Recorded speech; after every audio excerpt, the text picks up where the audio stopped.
Science fiction, movie ও বইয়ের পাতা থেকে শুরু করে সবখানেই মানুষ এলিয়ান কল্পনা করেছে, কিন্তু এই কল্পনা কখনো বাস্তবে রূপ নেয়নি। কিন্তু যদি একদিন হঠাৎ করে এই কল্পনা সত্যি হয়ে যায়, যদি এলিয়ানরা সত্যিই আমাদের সঙ্গে যোগাযোগ করে, তাহলে কি হবে? চলুন আজকের এই পর্বে তা নিয়েই জেনে আসা যাক।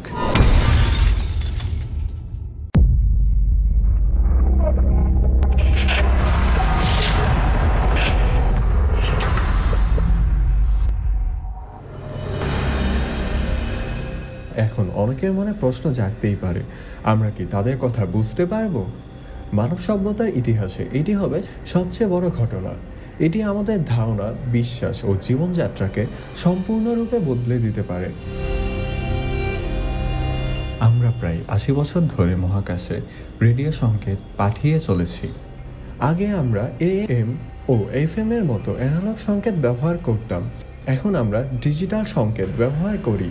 এই সংকেতগুলোকে শনাক্ত করা তুলনামূলকভাবে সহজ, কিন্তু এজন্য আমাদের এনকোডিং অ্যালগোরিদম সম্পর্কে জানা প্রয়োজন। কিন্তু অন্য কোনো গ্রহের বুদ্ধিমান প্রাণী থেকে আসা সংকেতগুলো আমাদের কাছে শুধুই হিবিজিবি শোনাবে, যদি না আমরা তাদের ভাষা বা সংকেত পাঠানোর পদ্ধতি বুঝতে পারি।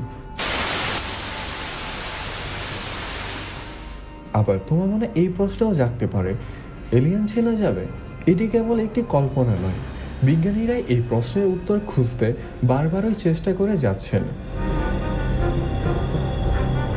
1974 সালে আরেসিবো টেলিস্কোপ থেকে M13 তারকামণ্ডলের দিকে একটি বিশেষ ধরনের বার্তা পাঠানো হয়েছিল। এই বার্তাটি 23x72 পিক্সেলের ছবি আকারে ছিল, যাতে গণনা পদ্ধতি, DNA এর গঠন এবং সৌরজগতের তথ্য দেওয়া ছিল। কিন্তু এই বার্তা এত জটিল ছিল যে হয়তো অন্য কোনো মানুষ এটি সম্পূর্ণরূপে বুঝতে পারবে না। যদি মহাকাশের কোথাও অন্য কোনো সভ্যতা থাকে, তাহলে তারাও হয়তো আমাদের এই বার্তাটি সম্পূর্ণ বুঝতে পারবে না, কারণ তাদের ভাষা ও চিন্তাধারা আমাদের চেয়ে সম্পূর্ণ আলাদা হতে পারে। মহাকাশের দূরত্ব এত বেশি যে আমরা যদি মহাকাশ থেকে কোনো বার্তা পাইও, তাহলে সেই বার্তা পাঠানো সভ্যতা হয়তো অনেক আগেই বিলুপ্ত হয়ে গেছে।